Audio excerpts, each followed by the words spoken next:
They'll fight for freedom wherever there's trouble. Gutting the Sacred Cow is there. Hey, wow, new episode time. Oh, lucky you. We have Lauren Conlin here this week, and she has now completed our Molly Ringwald, John Hughes trifecta, as she is now attempting to try and kick the legs out of 16 Candles. Before we get to it, did you get your live show tickets yet? Why not? Eventbrite.com, Gutting the Sacred Cow, search for it. And for a promo code, what's one of our most commonly used phrases? All one word, no spaces, will get you 15% off in that. So what's a phrase we always use?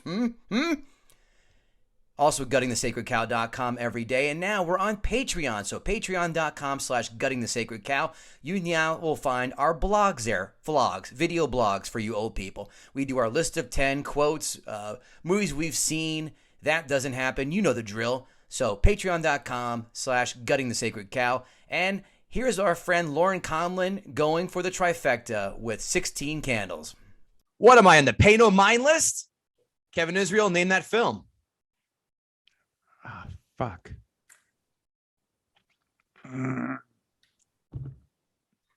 Now, this is the part where you say, I should know this. And this is the part where I say, I know you do. And from the look of our guest face, Lauren Conlin, I think she knows the answer. But let's give Kevin another 3 Mississippi. Oh, okay. No, I know. I know I should know this. And I think it's a movie I saw recently.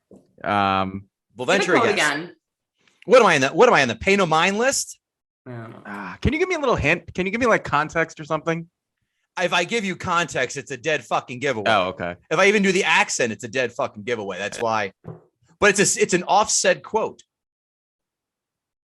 I don't know. I'm gonna get so mad when you say it, but hey, Spider, give me a cutty in water. I thought you said you're a good spider. I said I'm no good. I said I'm not no good spider. What am I in the pay no mind list? Good fellas. Right where he shoots him in the fucking foot? No? Yeah. No. That wasn't a good quote. I don't know. It's offset. Shame on you. Kevin Goatee, Kevin Israel, back. Back, and that giggle is entertainment's most savvy reporter, Lauren Conlin. Lauren, hi, how are you? Hi, I'm great. The giggle has to go. I've been saying lately that I sound like Kamala, and I don't like it, so I am working on it. Sound like Camelot? Who? The Vice President of the United States. I thought you said America. I thought you said Camelot, like the story of JFK and his boys. I mean, didn't we all get lectured for saying her name incorrectly? It's Kamala. It's not Kamala. It's Kamala. Well, you got lectured if you paid enough attention, but I didn't. You guys don't care. What am I saying right now? Anyway, my laugh is annoying, and I appreciate you calling it a giggle because I feel cuter. So thanks. Bringing politics to a podcast about movies. And cue the onslaught of hate mail, Kevin. They love when either side is discussed on this podcast. Whatever. There's the agenda, lady. Yeah, there's the raspy goof-off. Here we are. Look at Lauren's face.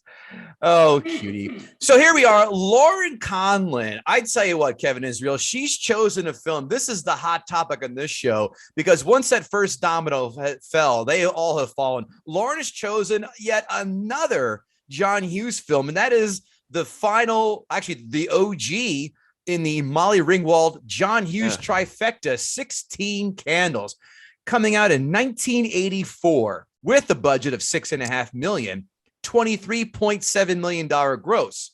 Turn that into 2022 money, $17.7 million budget, $65.4 million. Not too shabby, not a ringing endorsement, but good enough for him to get good enough for him to get two other the same films with Molly Ringwald, right? The same cast. Just keep recycling them. And the same wardrobe. We'll get into it. We made 5 times our money. Let's do it again. Yeah. IMDb, as we know, is a scale 1 through 10 with decimal points. Lauren Conlin, what do you think that 16 Candles got 1 through 10 with decimal points IMDb score? I think I looked already. I think it was like an 8 out of 10 or 7 out of 10 or something. Well, you can recuse yourself if you looked, you cheating fucker. What, am I not supposed to? You never fucking said that, Kevin. No, you were not supposed to. This is a guessing game. Okay, whatever. It's 7.3. I didn't look. Kevin Israel. I was gonna say 6.5, but now I know I'm wrong because Lauren's a cheater. What is it? I thought Kevin was gonna guess, but No, I'm gonna go with 6.5, but I just like to be wrong. 7.0. It's something like a 7, but maybe not. Yeah, she's trying to slow play this. Rotten Tomatoes, unless the cheater looked at this, is a 1 through 100 score. Kevin Israel, you get first crack. What do the critics give this fine film, as some say? I'm hoping like a 57. This is an aspirational. Lauren Conlin, what do you think the critics scored it? I feel like they gave it like a 70 something. The critics. Yes, the critics. Ooh, bitch. Okay, 60 something. All right. Well, get ready to be disappointed. 83. Critics? What?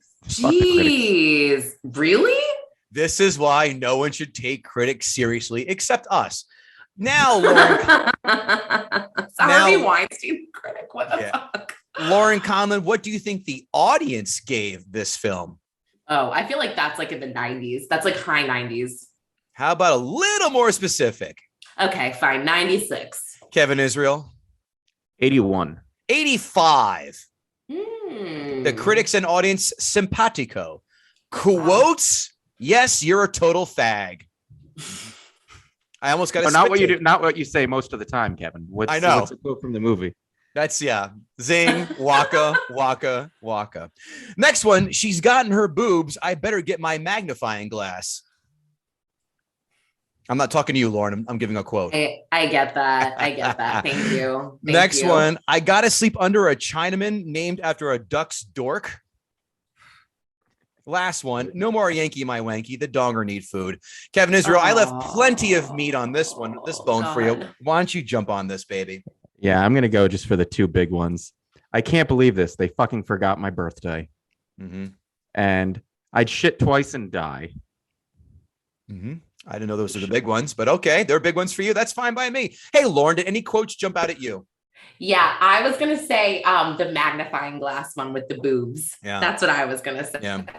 I feel like that's pretty famous. I agree. Oh yeah, that was something that the magnifying glass became ubiquitous when it came to talking to girls in prepubescence and saying, "Hey, that dude's dick is tiny. Get the magnifying glass out." Yeah, good point. 5 fun facts. The Cusacks, John and Joan, were initially prominently cast in The Breakfast Club, with John cast as Bender, eventually played by Judd Nelson, and Joan sent to play Ally Sheedy, excuse me. But Universal thought Hughes' other finished screenplay, 16 Candles, was more commercial and therefore should be made first. Okay. Molly Ringwald. It wasn't that fun of a fact. I know this one had a lot. I had to really go down and find some dig deep. That was kind of fun, Kevin. It's okay. That was fun. Listen, I didn't make them up. Next one, Molly Ringwald and Anthony Michael Hall found that they did not like each other at first. Hoping to fix this, John Hughes took the two stars to a record store together and they bonded over the same taste in music. Very interesting. I like that. How Shakespearean. Yeah, where they go to wall sound and video back in 1984 when this thing filmed, or 83. Yeah, that's weird. But I like that they didn't get along. Like, what did they not get along about? Imagine that. I don't even know. I'd love to find out if wall-to-wall sound and video was in existence when Lauren was alive. That's my question to everybody. Kevin, you're literally like 3 years older than me. You're literally not that much older than me. I don't understand. I'm a couple more years older than that. Okay, next one. Get ready for your taints to shrivel up. In 2003, the USA Network was hoping to create a sequel to this classic film called, want to take a guess what they're going to call it? 18 Candles. 32 Candles. Wait, seriously? Yeah. And based on the corresponding birthday of Sam Baker. I always like to have you guys try and guess, but this one you'll never guess. The role of Jake Ryan was auditioned for by Viggo Mortensen. Ooh, I think he's very handsome. Yeah. His career went in a much better direction. Yeah. As a young stud, he must have been like, yeah, I'm into that. Good lay down, Viggo. Molly Ringwald says she wished he had won the role since he made her, quote, weak at the knees. And wow, I'll give you a hint on this one. Let's see if you can pick it up. Huge name in the 90s and 2000s, famous comic turned actor who was almost cast to play Farmer Ted? Huge. Comic turned actor. Hint. I just gave you a hint. No, a bigger hint. Adam Sandler. No, that's not. He's not part of that. Like, I feel like they have to be older. He was in the 90s. That's not a bad 90s guess. and 2000s. He was huge. Yeah. Any guesses, Lauren? I really don't know who. Jim Carrey. No, I feel like Jim Carrey's the answer to cool. almost every question you ask. Oh, funny. I mean, I guess Once Bitten was not that far away. What a turd. And now it's time for the audience to jump in with the interrogation. Time for Ask a Gutter. Our buddy Brandon Oglesby at Newark Night. If you were Molly Ringwald in this movie, what would have felt like a bigger kick in the teeth? Everyone ignoring your birthday, spelled with a U, for your sister's wedding, or the exchange student being instantly popular after going to your school for one day? Bigger kick in the teeth, Lauren. Probably the birthday thing. Even though I don't care about my birthday personally, I might care about that a little bit more, about rather than a foreign exchange student being popular. I'd be very happy for that person. I like when other people have success, so I'd be happy for him. I don't know. I find it hard to believe you don't get all hopped up about your birthday. You seem like the type to celebrate your birthday month. No, are you serious? Yes. Kevin, you don't even know me. I give my whole family shit. I'm like, what are you, 5? All right, my kid, yeah, you are 5. You get a birthday. My husband, I'm like, what are you, 5? No, you don't get a birthday. You barely get a blowjob. Yeah. Next. Matt Dawson. The only thing I remember about this film is it's an abundance of racism with a pinch of awkward romance. So let's just ask, is John Hughes the most overrated director of the 80s? And if not, who is? Ooh, that's a good question. Very good question. So John Hughes also did Home Alone. Am I right? He sure did. Okay. See, I love Home Alone. I love that. So I don't think he's necessarily overrated. And I also love Breakfast Club. So I don't really agree with that statement. I don't think he's overrated. Well, if you look at all of his films, you may think so. By the way, our buddy Jen Eckhart did Breakfast Club, and she hates that film. She hates it. Oh, see, I like Breakfast Club. Yeah, I like it. I don't know. I don't think he's the most overrated director, but I have to think about that.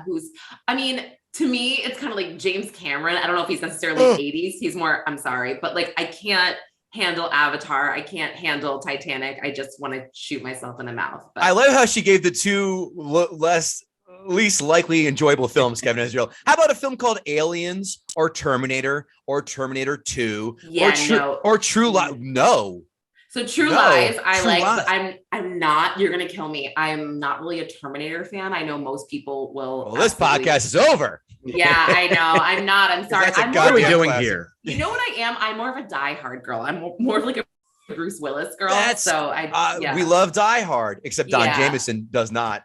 But if you like Bruce Willis, you can watch any of his Hard? 90 movies that come out every month now, because he must owe somebody a lot of money. Dude, he's making like 30 movies a week. I need to know who is more in debt, him or Nicolas Cage. I was just gonna say that, Kevin. Nick Cage must be in total debt. His movies are so bad. He was. But I don't think he's getting paid. That's the thing. He's doing I know why.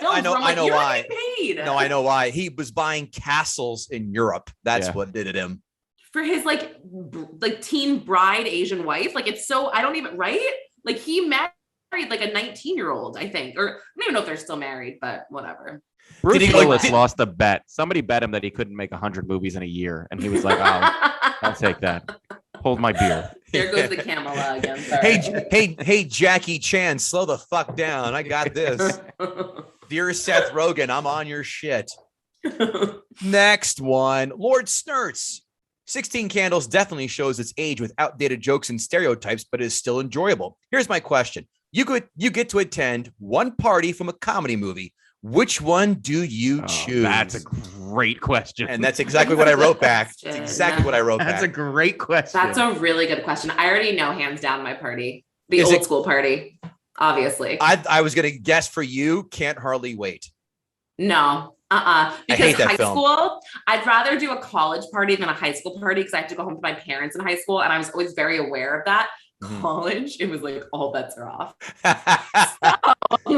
So a college party is my jam. And like, I I think about like I would be streaking with Frank. That would be me. I'd be like, yeah, we're going streaking. Why not? In the quad. Israel, Yeah, what about you, pal?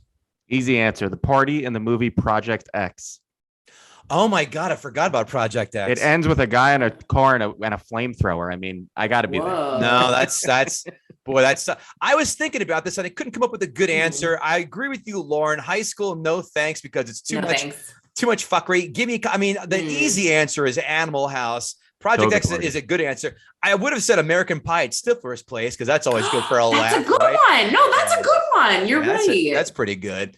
That one of those. I don't have a firm answer, but all the answers. Mom's House is good. That's good, yeah. Kevin. I wish I thought of that. That's a good one. All right, next one. Guama Hairsonel at Llama Lavender. Do you like the Breakfast Club or 16 Candles better? I ask because I have a hard time choosing between the two.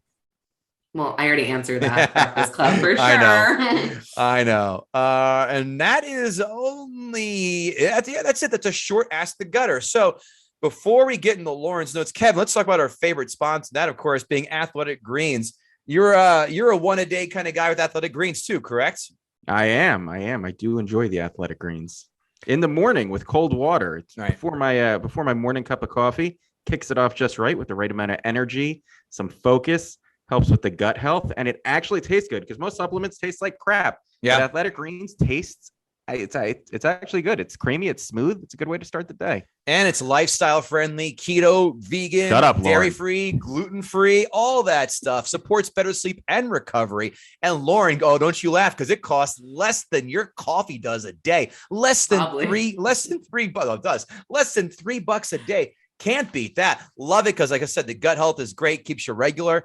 And when you do buy Athletic Greens, make sure, of course, you go to athleticgreens.com/GTSC. You're going to get a year supply free of vitamin D and 5 free travel packs. Took it with me to the Cayman Islands. They were just lovely as soon as I poisoned my body with gin. athleticgreens.com/GTSC. Over 7,000 5-star reviews. Guys, that many people can't be wrong, right? Right. athleticgreens.com/GTSC.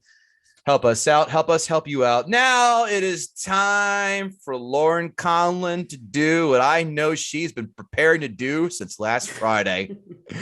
And that is gut the sacred cow. Oh my God. I just got like the tingles, like the dummy tingles. Okay. So guys, I'm going to start. I might be a little out of order. Forgive me. I do want to kick this off by saying I do not support cancel culture.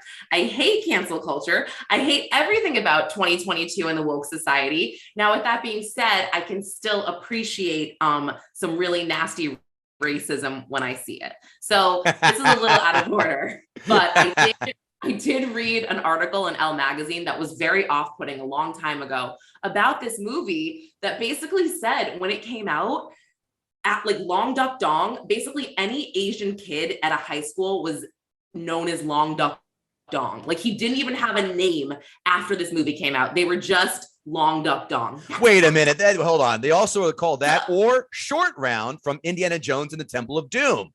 Okay. Yes, I agree with you. No Time for Love. Yeah, no, I agree with you. But I mean, imagine that. I'm kind of like, look what you did to these poor guys that were just living their life. And all of a sudden, like the stupid jock and the stupid popular girls are like, oh, it's Long Duck Dong. Wait, I'm sorry to interrupt, Lauren. You don't but I have have to confirm. Sorry, it's your show. I have to confirm your story because when I was in, I think second grade, we had 2 Asian transfer students, a brother and a sister, and they spoke very little English. And on the playground, the girl would always bite somebody. And when they went to go after him, the brother would come in and punch the kid in the dick. That was like their move. That was their move. And it came to the point where everybody was like, are the dongs at it again? Wait, that's yeah. And I don't think at the time I didn't even get why we were calling them the dongs because I think I knew that wasn't their name. Right. But then like years and years later, I was like, oh. I mean, did someone ring a gong did someone ring a gong when they punched him in the dick? Like this film? I mean, trust me, I am like everyone else. I think stereotypes can be funny. But I also think they can be offensive if you use them I don't know, whatever. I don't want to get canceled myself, but again, I don't agree with them. However, that was really troubling. When I read that, I was like, dude, that's messed up. That's so annoying. So it's actually I'm probably gonna say opposite things next. So it's not really gonna make much sense, but I also want to clarify that I'm a really nice person, no matter what I say. I'm a really, really nice girl. So the Molly Ringwald casting, I just don't think she's attractive. I always find her. You listened to 2 other podcasts, didn't you? You son of a bitch. No, I actually didn't to the Molly. I swear Thanks. to you, I did not. Yeah, appreciate it. I find her like severely unattractive. And I found her uglier as a young girl. Then I think now a lot of people age better because there's products we can use and things we can do. But right away, she grew into it. Like, and I'll give an example. I said this before, not long ago. She grew into it better. Look at Elizabeth Shue. Not that great in Karate Kid. Now she's a fucking smoke show. Leaving Las Vegas, 95, smoke show. Now, even still, she's in her 50s. She's fucking way more attractive. She's hot. I thought Elizabeth Shue was hot in Adventures in Babysitting. I thought she was hot from the start. So that baby fat on her. Saw that baby fat on. Not ready for prime time. Jesus, you're ridiculous. So yeah, I just remember when I first saw the movie, I was really excited, and I don't know, as a young girl, you like to kind of see attractive people. They remind you of princesses. I don't know. So I just remember seeing her, and I was like, I don't really want to watch her on the screen for 2 hours. I think I'm gonna throw up a little bit. So I'm kind of like, I'm not into that. So that was the first thing I noticed, and the second thing I noticed as a parent now, I'm sorry, I'm not going to forget my child's birthday. Right then and there is almost like the Home Alone thing. John Hughes has this really bad habit of making these situations really like they're not going to happen. I'm sorry. I'm never going to forget a kid at home. And I'm also not going to forget my kid's birthday, even if another kid is getting married. And also, like, she doesn't say anything. I mean, a 16-year-old girl in a second would be like, it's my birthday. It's my birthday. Wait, what? What are you doing? Is that what you said? It's in my notes. Yes. Yeah. Like, literally, if you're a chick, you're going to be like, it's my fucking birthday. Like, it's all about me. So, that right there, I'm just like, dude, come on. I don't really believe that. Okay. Let's go to Anthony Michael Hall. Not that big of a dork. Number one, he really isn't. He actually is attractive. He's small. Also, like, Molly Ringwald, who do you think you are? I mean, he's kind of better than you. Like, you're not even on his level, but whatever. I didn't make the movie. So that kind of pissed me off. It really did piss me off. I'm just like, who do you think you are?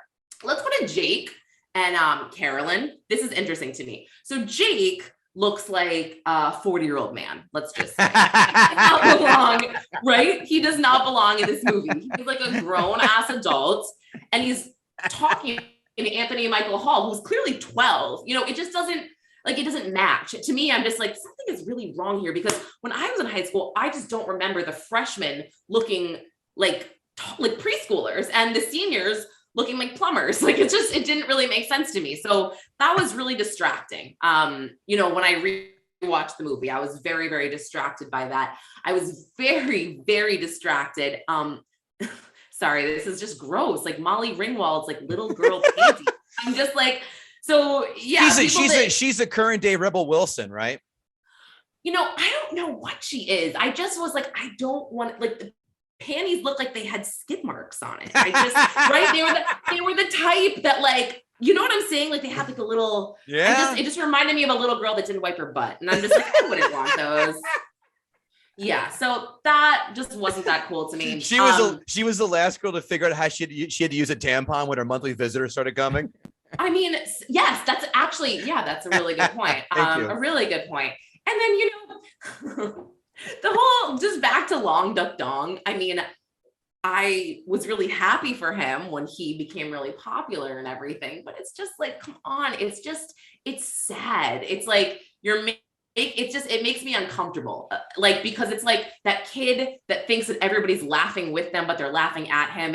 And again, I'm not about cancel culture. I just don't appreciate that. So I don't think it's like racist per se. I mean, it is racist, but like, I'm not going to sit here and berate it for that, because it was the 80s and, we didn't really know any better. I feel like it's mean. It's just a mean movie. It puts people in different classes when they shouldn't be in different classes. Like it's not nice. Like the whole thing is just not hold nice. on. That listen, everything so far, I'm agreeing.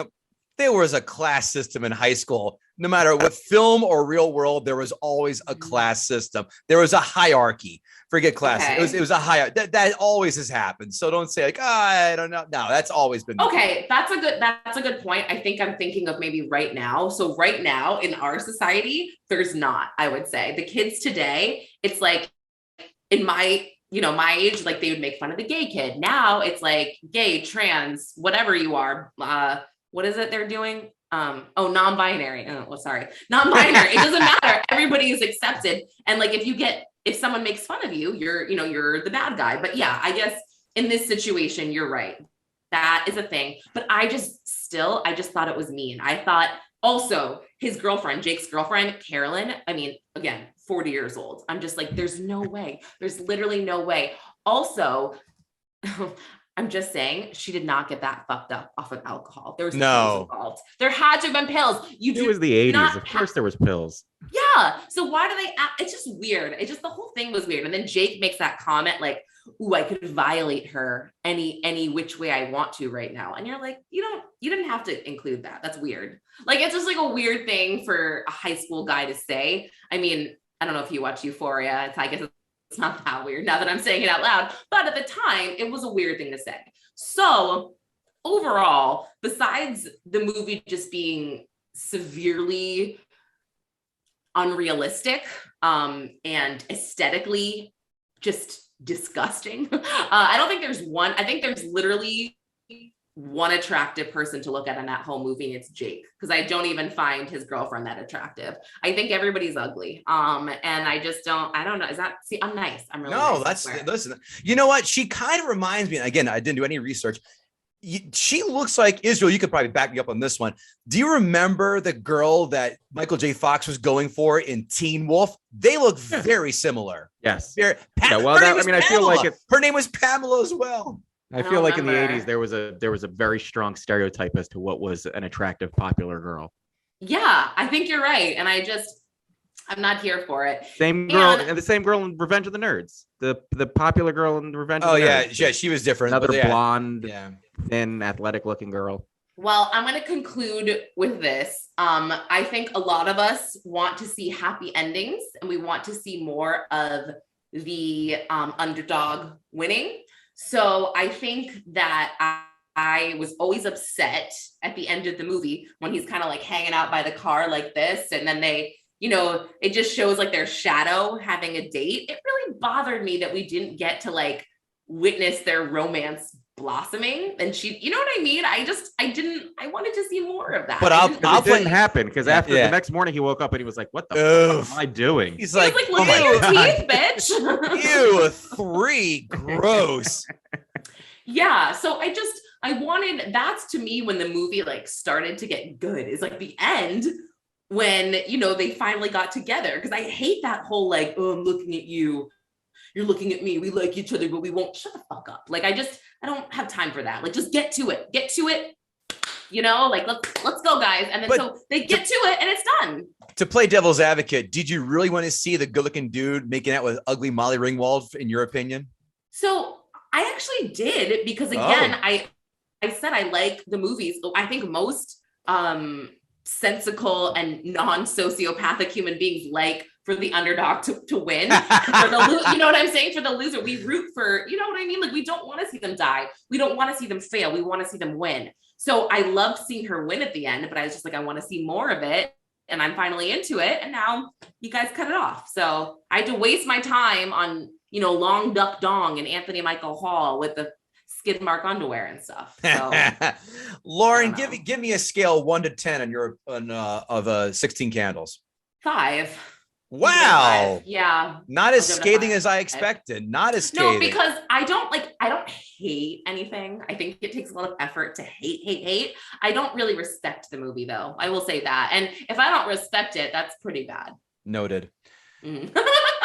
Kevin Israel, this is where you're going to go first today and probably take all that meat right off the bone and strip it clean for me. I don't think so. First of all, I usually hate starting this off, just kind of blowing my lead, but I hate this movie. This movie is terrible. And like Kevin said, this completes our Molly Ringwald Hughes trifecta. And each movie I just kind of hated a little more than the next. This movie is absolutely terrible. First of all the characters are hateable. Literally not one sort of likable character in this movie. Even the people that you're kind of supposed to like are really assholes. Like Jake, asshole. Geek, who doesn't even get a name. They don't even give the geek a name. He's just Geek. Like the geek in the credits, if you saw that. I think he's probably the closest to not being an asshole, but he's still an asshole. Their he parents showed the panties. Yeah. I mean, yeah. And you know what? I can almost forgive that because he's, a 14-year-old kid who doesn't realize, but he's just an asshole. Her parents, assholes. Her brother, asshole. Her sister, fucking asshole.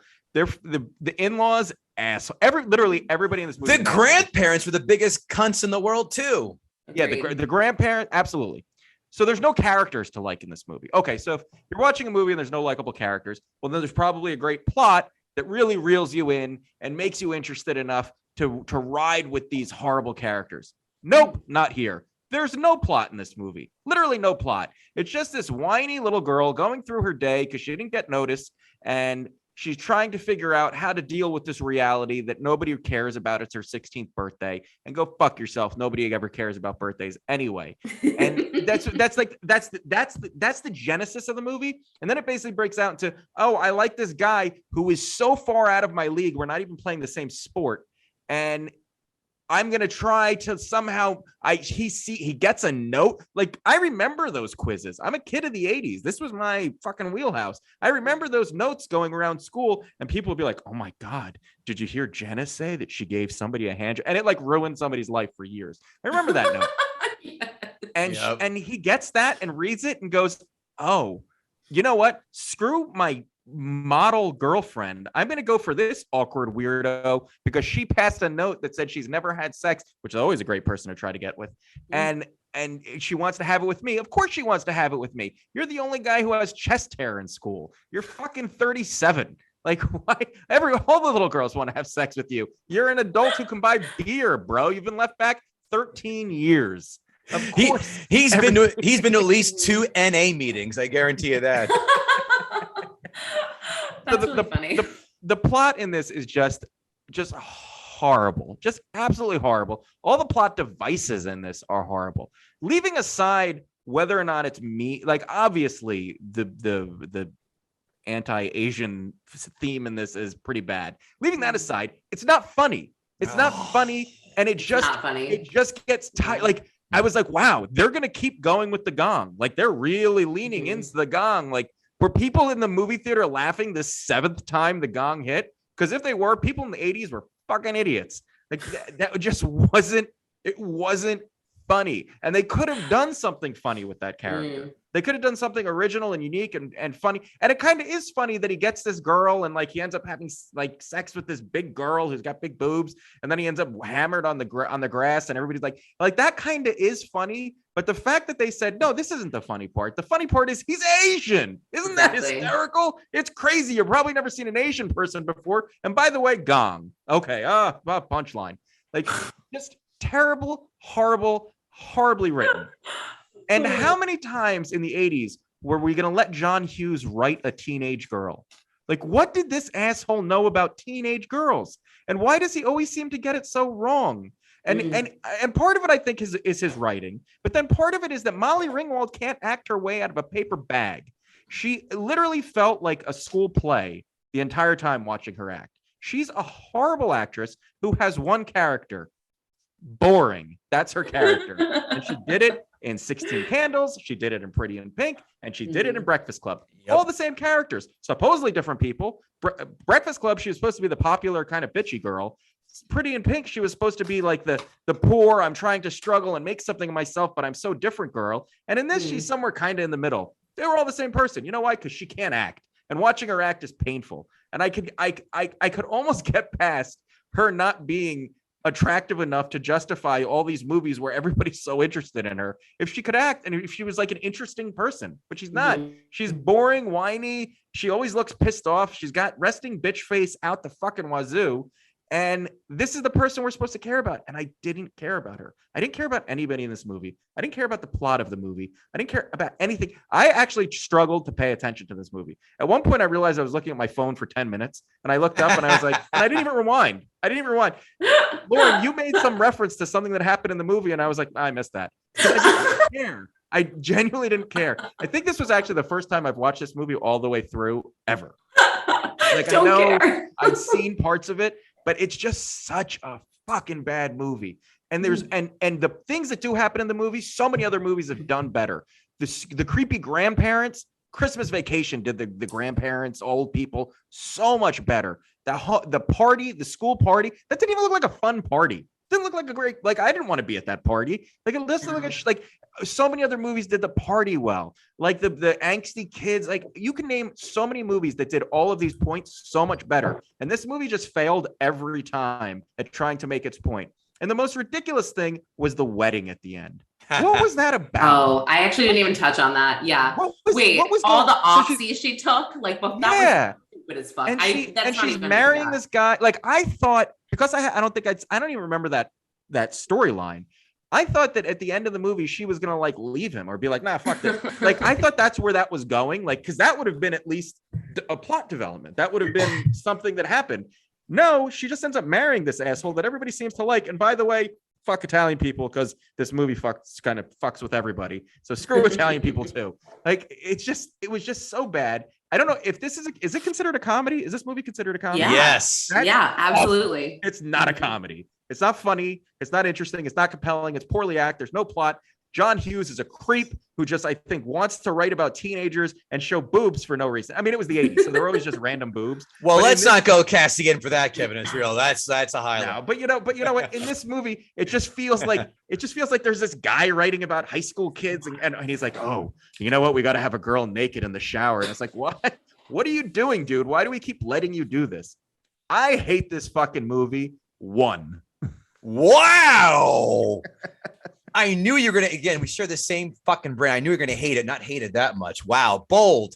I'm going to. I think he hates it more than me, actually. He does. He just gave it a 1. You gave it a 5. Seriously. I gave it a 5. By the way, you'd be surprised how often that the guest comes on and goes, I didn't like it, 4. And we're like, fuck it, 1, 2. Yeah. Well, because it's watchable. It's just bad. Well, These notes brought to you by our live show, March 26th, Kerasotes Movie Theater. Go on Eventbrite, look up Gutting the Sacred Cow, get a ticket, hang out. Bill and Joanne from the morning show are doing Office Space. That's right. Come hang out with us as we watch the movie and then do a live episode. And of course, guttingthesacredcow.com for all of your hilarity. And of course, patreon.com/guttingthesacredcow.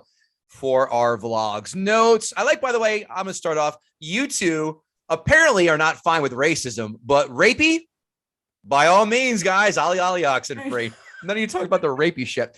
Notes. I love how the 9-year-old brother knows his one sister's Menzies schedule and the other's increase of a tit size. Something tells me that this boy is not going to be a godparent to either of their kids whenever they have some. And now for a spit take. If you told me that Molly Ringwald and Buzz from Home Alone are related, I would completely buy that. That's a good one. Thank you. I remember those same surveys too in high school, but we had the fortune teller origami. Remember the 1, 2, 3, 4? Yes. Well, it also looks like those don't work out because I should be living in a mansion with Jessica Gonzalez right now, and I'm not. Did you do the one where you had to draw a circle and you told them to stop and then he counted the lines? Yep. It's called MASH. That's it. Yeah. It's MASH. Mansion, wrap. Apartment. I forgot what S is. In Mansion, apartment, shack house. Shack house. And then you'd be rich, average, poor. Right. Yes. That was a good game. Mm-hmm. We're such assholes. Wait, I kind of want to play it right now. That's I wish. Fun. I know. Yes, it is. Next Power Lunch, we're playing that for sure. MASH wrap. Kevin, how did you miss this one? I've had workout partners before, plenty, but doing alternating pull-ups on the same bar, that doesn't happen. You know what? Wait. I'm sorry to interrupt. To prove the point why this movie wasn't funny. So that was a funny concept where they were doing pull-ups and it turns out they weren't. Right. But the fact that they were just like the bar was just on the ground and they were just using their feet. In my head, I actually thought I was like, oh, I think like there's freshmen holding them and like pushing them up and down. That would have been funny. That would have been funny. This was not funny. Did you see in the background the one nerd getting suplexed? Yeah. All right. High school shower titty scene. Half a bonus point. You know how we play. The nerds get off the bus while voluntarily wearing jock straps with no bullies in arm's length. Stop it. They would have removed those immediately to avoid another millisecond of public shame. That doesn't happen. Are exchange students a thing anymore? I don't remember that since our days. I don't hear about those things really. Good. Do you guys? It's called something else now. It's got to. But do they still do that? Do they have other high school kids or whatever come live out here for a marking period or two? I don't know. I think so. I think it's just a overseas program. Whatever. Right. And also, no chance is Long Duck Dong getting pussy that fast in the 80s. In 2021, he could come here and demand every woman sleep with him. 2022, excuse me. He can come here and demand every woman sleep with him because then he'd say, hey, you're racist if you don't. John Hughes is not a master of subtlety. Examples. Why did he abuse the shit out of TV themes to signify groups of people? Peter Gunn, aka the Spy Hunter theme for the nerds. Dragnet theme, nerds. By the way, the Italian Family, the Godfather theme. And what was that Italian family's last name? Do you remember? They weren't Italian. The Rice Checks. That is not fucking Italian. Yeah, I don't remember that. Damn good and well, that's not an Italian name. That's just pure horse shit. Stop it. The 5% Italian in me is disgusted. Long Duck Dong, what did he get? Turning Japanese, but he's Chinese. All right, I get the comedy play, whatever. Holier shit. John Hughes is heavier handed than The Thing, the Hulk, or Roberto Duran. Go Google that last reference, folks. It's a smart one. John Hughes should have played the theme to Song of the South throughout the entire film because there are maybe 3 black people in this entire film. Maybe 3. I saw one nerd and I probably dozed off when the other 2 were present. And 80s nerds were not that technological. They weren't running around like the Borg from Star Trek Next Generations working at a public access station. No one ran around unless you were, Kevin. You put your hand up. The kid was wearing those glasses. He was wearing those goggles. Those were the goggles from Ghostbusters. I'm pretty sure if you look, those are night vision goggles. They must have, but I guarantee you they must have been repurposed. They were the exact same ones. I don't think so because they both came out in 1984. Fuck you, Kevin. All right. Lawyered. That's your favorite film. You should know that. Is Anthony Michael Hall the precursor to Ducky? If so, this film is, I promise, will get nothing higher than a 2 from me. Spaz out. Bet you a dozen floppy disks. The only thing missing from these 80s rhetoric barbs was dweeb or wastoid. I love how thank you. That's a good one, right? Yeah, bring it back. It is. I like how the one nerd stole the skinny red sunglasses from one of the bike riders in E.T. in the final scene and brought them back and wore them in this film. Those real pencil thin glasses. They protected your eyes from about 1/8 of an inch of sunlight. And this is where Kevin Israel makes a Long Duck Dong Asian glasses joke. John Hughes forgot to show the part where the nerds, when they saw the underwear in the bathroom, he forgot to show the part where the nerds each paid $5 to sniff Molly Ringwald's underwear in the bathroom because you damn know well that happened. Oh. This nerd group is more rapey than a Hollywood producer in the 40s, Les Moonves, or a UCB troupe. God. Young John. No, awkward. I encourage laughter. Okay, it's awkward. Young John Cusack looks like Miles Teller. I didn't notice, but anyway. A little bit. I could see that. Minute 38 in, and my laugh counter still says 0 on my legal pad. Brutal. Get ready for a huge that doesn't happen. Kevin, I love when actors who are playing drunk are carrying blatantly empty beer cans. Zero spillage when you're flailing your arms like an Italian trying to land a plane. That doesn't happen. Those two girls, when they cut her hair off the door, they're like all drunk and they just have their arms. Those cans are so empty. Stop the horse shit. I'm surprised you guys didn't get into this one. I've been to plenty of house parties when parents are not home. I've been quasi-respectful of said house parties host. But what fuck stain goes to the trouble of toilet papering the host's house or putting a full pizza on a goddamn turntable and the piece de resistance leaving a credit card in an empty coffee mug? I said it on the Breakfast Club episode. This is pure white people fuckery at its finest. Okay.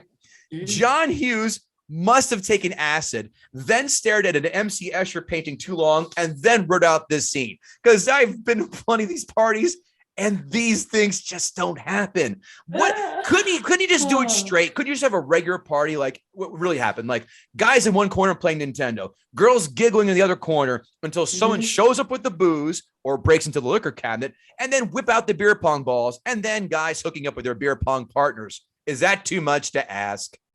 Apparently. I think it proves that John Hughes never went to any parties. Yeah. Totally. She's passed out and I can violate her in 10 different ways. I didn't like that. Did John Hughes just endorse dead horsing? And did Brett dead horsing? Remember that name? You ever heard of dead horsing? Yes. No. You never heard of that? No. Oh. You know, it's funny you say no. It's funny you say no, Kevin. It's real. Yes, I'm a good person. I don't rape. A very low bar, Lauren.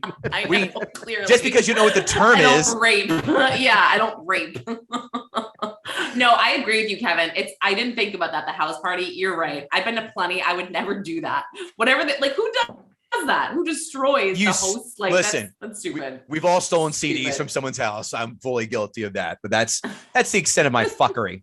Who goes to a party and works out in the parents' gym? Like, what was that? Was That's so dumb. The worst thing I ever did was throw up on this girl's Christmas presents. Like, it was like her brother's party. It was his little sister. I was like a senior. I threw up on all her presents. It was awful. I bought her everything new. I got grounded for a long time, but yeah. So John Hughes endorses dead horsing. And did Brett Ratner take copious notes while watching this film? What? Great. Google Brett Ratner sex pest. Okay. They had car phones back in 1984. Shit, this could have been helpful for the other 283,472 movies made in the 80s. How do we not know about car phones in 84? But no one else addresses car phones until maybe Wall Street in 87. The only people that could afford it. He's like a Harvey Weinstein. There you go. Thank you. Yeah. Sometimes these jokes go a little bit past skin deep here, Lauren. Just be ready. Wait, also, can I just note that my birth year is 1984? So, yay. So move on. Keep going. Anyway. So you are, like I said, we're a few years older. And then when Jake Ryan's girlfriend falls into Anthony Michael Hall's lap, Anthony Michael Hall decides to break the fourth wall with this gem. Ready? This is getting good. Hold on a second. Fuck you. I forgot about that shit. This is getting good. This is getting good. That's like some comic who thinks he's being edgy goes, strap in. Like, fuck you. Mm-hmm. Yeah. Man, the bar was so goddamn low in the 80s. No wonder shows like Get Along Gang, Peanuts, and Heathcliff the Cat were popular back then.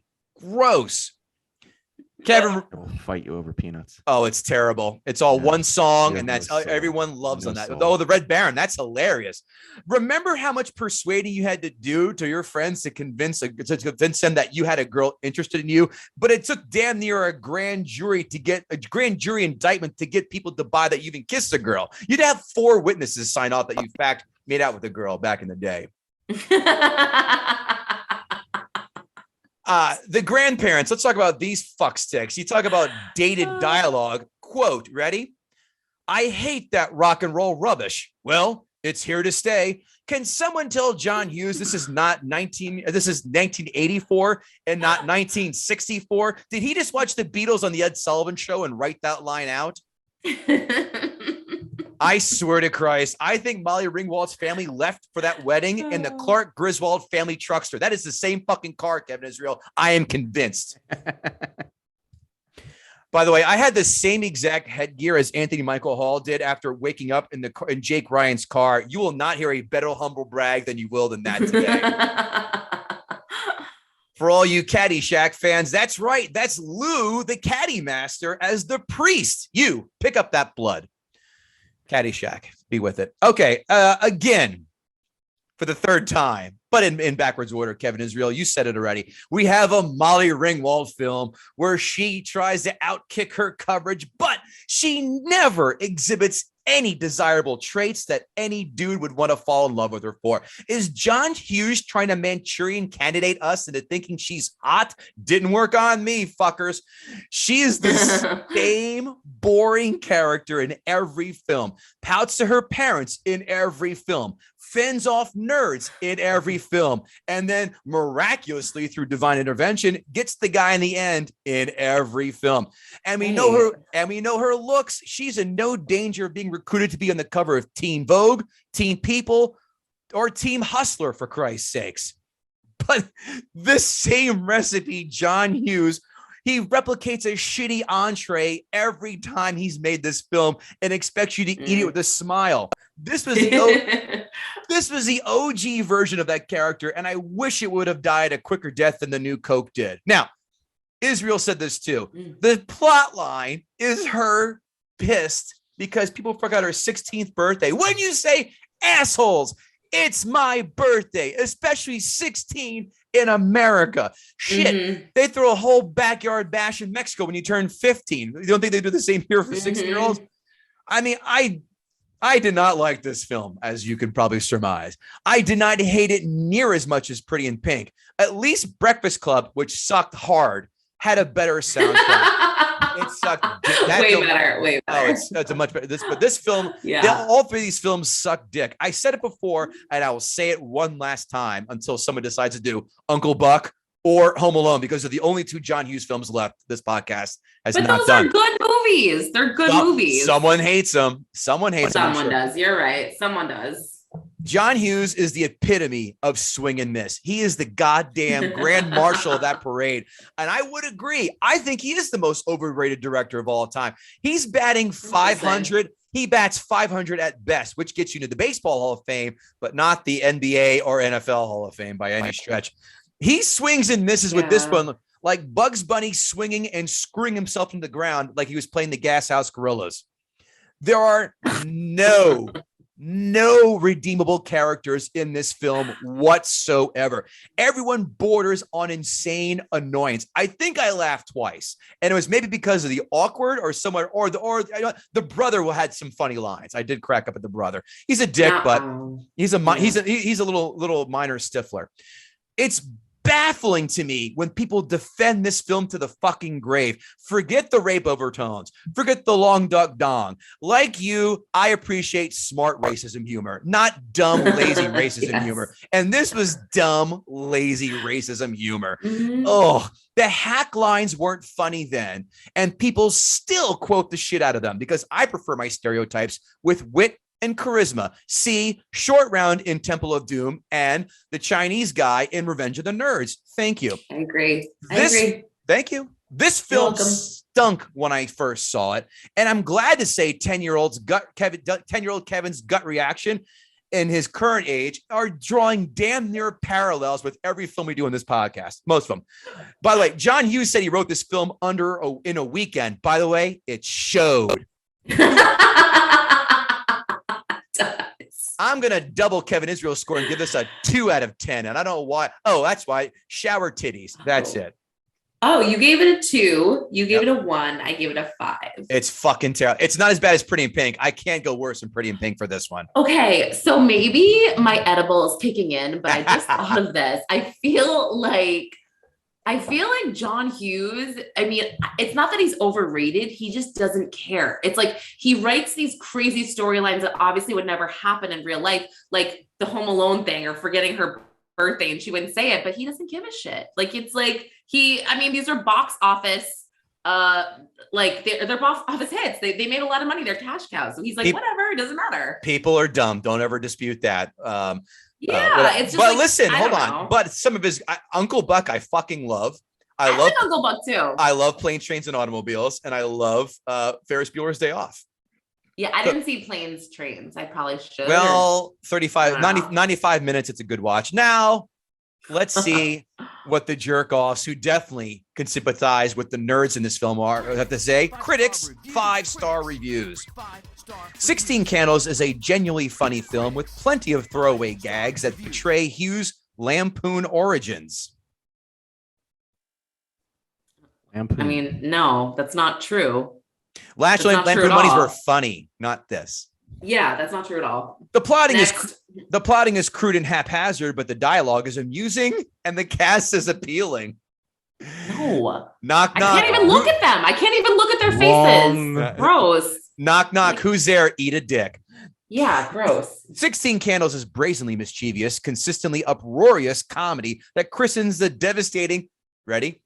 Hughes foo with vivacious results. This asshole probably took every word and added the word foo at the end of it to be the life of the party. Like, hey, want to go eat some spaghetti foo while watching porno foo before Uncle John gets in from the airport foo?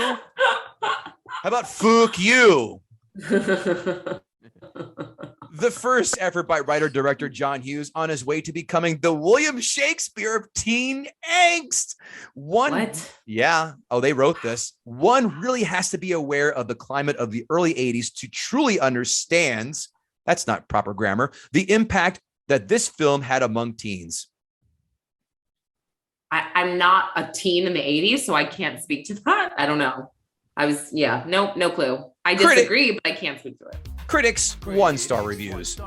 To try to explain 16 Candles as a person who was there for it in first run today is to helplessly shrug and say, I don't know, man, it was a different time. I like that one. A sporadically amusing yet hopelessly uneven endeavor that simply isn't in the same league as Hughes' later classics. That second part I agree with. The first part is viciously wrong. Meandering and kind of dull, and doesn't quite manage to be as sweet as its romantic final scene. Yeah, I agree with that. Totally. They should show the unedited version where Jake Ryan slips a digit or two while they're making out on the car. That would be the real. What's a digit? What do you mean? A finger. Slips a digit. Or he goes, he drops a Kevin. He drops a thumb like Don Jameson likes to say. What? The thumb. Oh, like in the butt? Or anywhere.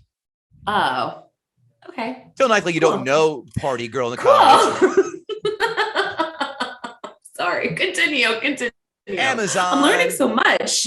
Amazon 5-star reviews. That being said, the Asian American kid in 16 Candles was lovable, fun, and well liked by his peers, but the fact that the movie played a gong during his scenes removes all that makes him great or somehow lessens his worth. Absolutely not. It's poking fun. There is a greater understanding that this movie covers. We are all worthy of being lovingly made fun of for a multitude of reasons. It's important to laugh at ourselves and each other, whether that be because of our aspects of our character or inalienable traits. It's the intent behind the joke that matters. Did the joke intend to hurt people? Or was it all fun? Getting teased is part of growing up and becoming an adult in the harsh world.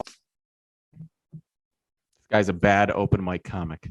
I mean, yeah, like cool. I didn't ask, but anyway, like. Yeah, you're right, Kevin, because he would have ended that with pussies. Am I right? Yeah. Thanks for Amazon splaining that to us, dude. Next one. I gotta say, I think this movie is funnier now if more than half the movie is PC taboo. Oh, the things that were okay back in the 80s. I was born in 1980, so didn't watch this closer till 1990, and it was definitely my baseline for what to expect in high school.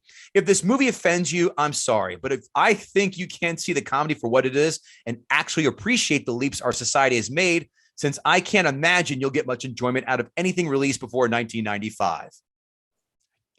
Can't see the comedy because it wasn't comedy. It wasn't comedy. Yeah. It wasn't also, funny. like, don't base your high school experiences off of a movie. Don't think, like, are you an idiot? That's like, Wait a know. minute. I did off of American Pie. That's You seriously thought your high school experience was going to be okay? I was going to say you're an idiot then. I graduated Are you college. crazy? No, I love people like Girls that. are not that hot like Tara Reid in American Pie. That's like You're goddamn right they weren't. By the way, we grew up during the flannel around your waist era. You at least grew up in the booty short era. You're right. You're the flannel around the waist. You're right. You're like the Daria era. But we did have the super low cut Daria. I say I'm a Beavis and Butthead aficionado. Thank you. Yes, exactly. So they can say how racist and bad it is while saying they like it and want to remake it. Nice try, AMC. Go ahead and try and remake it and see how many people you really do offend for ruining a perfect movie. 10 stars, 0 for the stupidity at the end. Piecing it up with just enough lame fake offensiveness. Signed, Red Fox. Thanks, Red Fox. Dumber. I don't know. Last, Kevin Israel, this one's for you. Love this movie. However, it is kind of disappointing to have to pay that much to rent it for just a couple of days, especially when I can get the DVD at Walmart for $5. Well, then go for it, dude. Go to Walmart. That's very funny. They're going to have someone hold their feet so they can go upside down to the bargain bin and find this piece of shit film. I agree.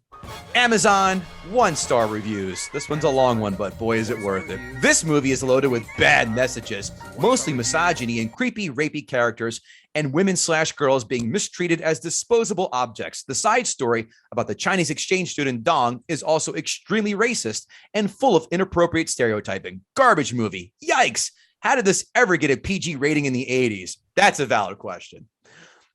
So much of this movie is totally inappropriate. Young girls sizing each other's assets up in the shower. This movie was definitely written by a man boy.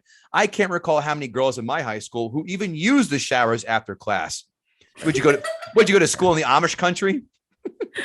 And people in your high school use the showers after class? I said we didn't use the shower. She's right. Or he's right. Yeah. We did. Really? I never.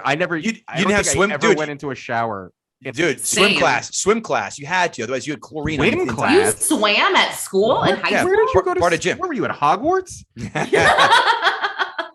Yeah, virginidiosis, whatever. Jeez. Yeah, we had swimming in part of gym class. This movie is so bogus. I went to high school in the 80s in the Chicagoland area, and this was not what it was like at all. This is just some perverted dude's fantasy. Besides, no girl of my acquaintance would have put up with the crap Anthony Michaels Hall character tried to Molly Ringwald. He would have gotten bopped in the mouth straight away. Signed, the LA Strangler, Richard Ramirez. And by the way, how can this guy know the girl's shower situation unless you're creeping on them? Yeah, Porkies, we're on to you. Yeah, we got the hole in the wall. Yeah. Next one. What a mistake. Read reviews before purchasing/renting. First 10 minutes had the F word and full nudity. That's not true. It was just tits. Asking for my money back. Kevin zoomed in. He knows. I paused. That's a nice set. He paused it so long. TV was like, "Are you still watching this?" Yeah. My wife, this is the first time someone's ever watched 16 Candles with their pants off. I go, well, that fucking Jake Ryan is dreaming. It's a 90-minute movie you've been watching for 3.5 hours. Yeah. Asking for my money back. Request denied, but here's a free lollipop and an AOL CD-ROM disc of 100 free hours of AOL access. The back of the case stated that the movie is PG, but once we started watching the movie, we realized it is rated R. At the very bottom of the case, it says, made in Mexico. Very disappointed in this product. Stupid movie. I bought it for my wife. It's not funny and just retarded. Just like my wife, retarded and not funny. No, is that what it said? No, I was like, seriously? No. I was like, oh my God. He did right. It's not like funny. He throws an anti-Mexican. Yeah, I did. I like that. Yeah. Wait, is it? Sorry, can you go back? I don't even know. Is it actually rated PG? There's no way. Yeah. So it is, but I see where people saw it was R-rated. It was, but when you press on Amazon, it says PG. It's 100%. It shouldn't be PG. I'm like very disturbed by this. Back in the 80s, I think you could show breasts once and still get a PG rating. This is before 13. It's not just the boobs. It's when he says he could violate her and he's taking her underwear. That wasn't even something you considered in the 80s. That was just comedy. That's just No. locker You room think? talk. Really? Yeah. Yeah. Oh yeah. Go watch Revenge of the Nerds. Oh yeah. Shit. That's That's crazy.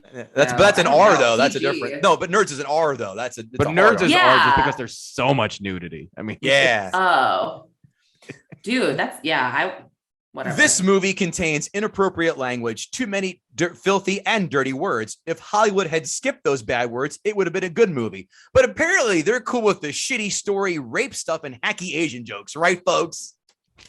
oh my. Pretty There it much. is. Kevin Israel, did Lauren Conlin gut that sacred cow?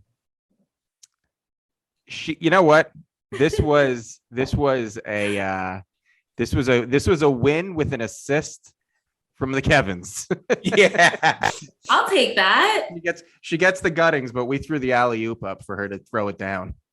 This was I'll take it. This is a 3-on-0 breakaway, and we just scored without any problem whatsoever. Yeah. Listen, I told you I'm nice. I have a hard time like ripping things apart like that. It's really hard for me. Okay. Oh, that's not true. We said plenty of mean things at lunch together.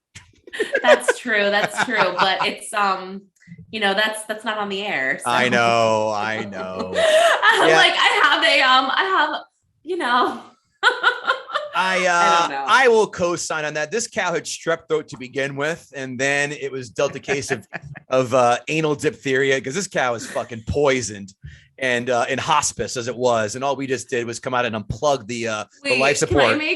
Can I make one statement? Kevin Yes. Israel's background with the 3 characters, they're so filtered and she looks hotter. That's you. That's your face. That's Goatee's Oh, face.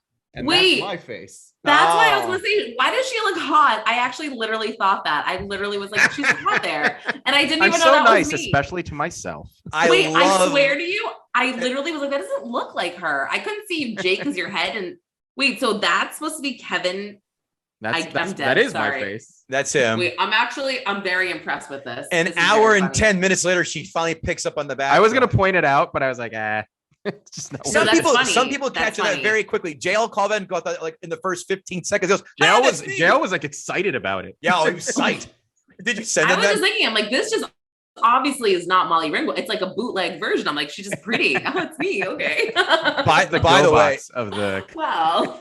by the way, that does very much look like my hairstyle in the 80s. And I was told people a lot, like celebrity lookalikes now, Anthony Michael Hall and He's hot now. He's crazy, Zach, but he's hot. and Zach Morris were the 2 like celebrity. That's the ones I get the most. I know. Oh my God, Zach Morris makes my nipples hard. I love him still to this day. Seriously. One girl said you look like Bradley Cooper. I said I like more like Winnie Cooper than Bradley Cooper. Stop it. That's ridiculous. Hey, Lauren Conlin, what can we find you? Where can we find you? What are you up to? Share with us. You can find me on Instagram at Lauren_interviews, and you can find me on Twitter at Conlin_Lauren. You can probably find me down at City Hall rallying for the toddlers to be able to take their masks off. I'm just kidding.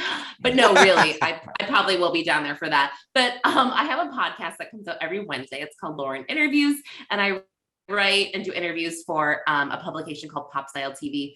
And just follow my Instagram. I post everything I do there. Kevin Israel.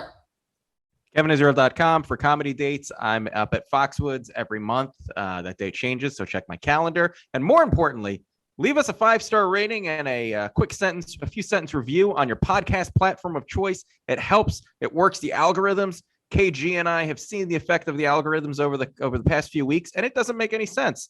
But what does make sense is you leaving us a review, because even when the numbers are down, we still get absolute happy boners over reading your beloved reviews of our podcast. Kevin sends them to me, and I know we just want to hug each other as we read them. So please leave us those reviews. It means something to us. It means something to the show, and it should mean something to you too.